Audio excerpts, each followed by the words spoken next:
একটা ভালো রিপোর্ট দেখলাম আজকে।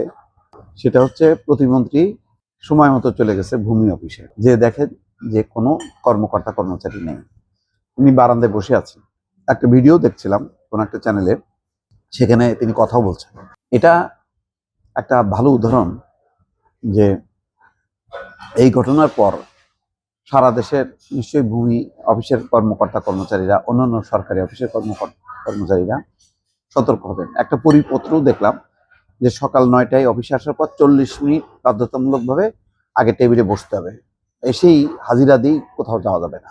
এটা তারেক রহমান নিজেও এই উদাহরণ তৈরি করছেন। একদম টাইম মতন যাচ্ছেন, সচিবালয়ে বসছেন, তার তৎপরতার কারণে সবাই নড়ে চড়ে বসছে। তো আমি বারবার বলি যে রাষ্ট্রের 1 নম্বর ব্যক্তি যদি ঠিক থাকে, দুনিয়া ঠিক। 1 নম্বর ব্যক্তি ঠিক না থাকলে দুনিয়া ঠিক না। তো প্রধানমন্ত্রীর এই পদাঙ্ক অনুসরণ করছেন অনেকেই, অনেক রকম প্রোটোকলও দেখছেন, যে সেই ধরনের গতানুগতিক প্রোটোকল, রাস্তা বন্ধ করে দিয়ে চারিদিকে পুলিশ বসায়, যে চলাচলগুলি বন্ধ। রাষ্ট্রপতিও এখন সেই পথ ধরছে বা ধরতে হয়তো বাধ্য হয়েছে। যাই হোক, কিন্তু বিষয়টা মানুষ ভালোভাবে নিচ্ছে।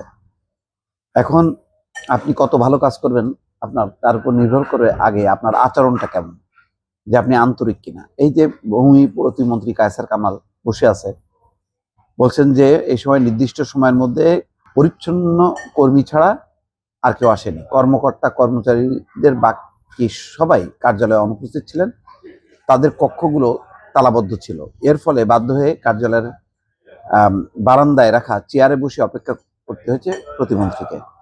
আজ বুধবার সকাল 9টায় সিদ্ধিরগঞ্জ ইউনিয়ন ভূমি কার্যালয়ে এমন ঘটনা ঘটে। নির্দিষ্ট সময় কর্মকর্তা কর্মচারীদের কার্যালয়ে না পেয়ে অসন্তোষ প্রকাশ করেন প্রতিমন্ত্রী। এখানে শুধু অসন্তোষ না, সাথে সাথে অ্যাকশনও নিতে হবে। যখন নাকি অ্যাকশন নেবে তখন এই খবর কিন্তু ছড়া যাবে সারা বাংলাদেশে। এবং সরকারি কর্মকর্তা কর্মচারীদের মধ্যে এই যে অফিসে আসা, এসেই টাইমলি আসে না, আসার পরে সিটে না থাকা, তারপরে মাঝখানে নামাজের নাম করে একটা লম্বা সময় ধরে অনুপস্থিত থাকা, আবার অফিস সময় শেষ হইতে না হইতেই তার আগেই বেড়ে চলে যাওয়া। ফলে সব মিলায় 2-3 ঘন্টার বেশি কাজ না করার এই যে মানসিকতাটা, এটা পরিবর্তন করতে হবে। এই অত সিগন্যালটা হলো এরকম। ঘটনার প্রত্যক্ষদর্শী ব্যক্তিরা বলেন, সকালে পরিদর্শনে এসে ভূমি কার্যালয়ের প্রধান ফটকটি খোলা পেলেও কর্মকর্তা কর্মচারীদের কক্ষগুলো তালাবদ্ধ পান প্রতিমন্ত্রী কায়সার কামাল। প্রায় আধা ঘন্টা কার্যালয় বারান্দায় বসে থাকেন তিনি। এ সময় ভূমি সেবা নিতে আসা এক সেবা গ্রহীতাকে সেখানে অপেক্ষা করতে দেখেন কায়সার কামাল। পরে তিনি ওই সেবা গ্রহীতাকে ডেকে কথা বলেন। প্রতিমন্ত্রী কার্যালয়ে আসার প্রায় আধা ঘন্টা পর খবর পেয়ে কর্মকর্তা কর্মচারীরা কার্যালয়ে উপস্থিত হন। পরে কর্মকর্তা কর্মচারীদের কাছে সময় মতো কার্যালয়ে উপস্থিত না হওয়ার কারণ জানতে চান প্রতিমন্ত্রী। তারা তাদের ব্যাখ্যা দিলে প্রতিমন্ত্রী অসন্তোষ প্রকাশ করেন।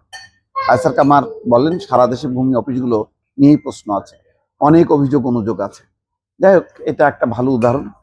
তবে এটা যাতে এখন প্রথম সরকারের মধুচন্দ্রিমা, প্রথম এরকম উদাহরণ তৈরি করে পরে সারা 5 বছর জন্য মানে গা ছাড়া না দেন মন্ত্রীরা, এটা হচ্ছে কথা। এই ধরনের তৎপরতা সব মন্ত্রণালয়ে সবসময় যদি থাকে, তাহলে সরকারি কর্মকর্তা কর্মচারীরা বাধ্য হবে। আর তাহলে আমি প্রথম দেখালাম খুব আমি তৎপর, পরে ছেড়ে দিলাম, তাহলে কিন্তু ওই যেই লাও সেই কদু।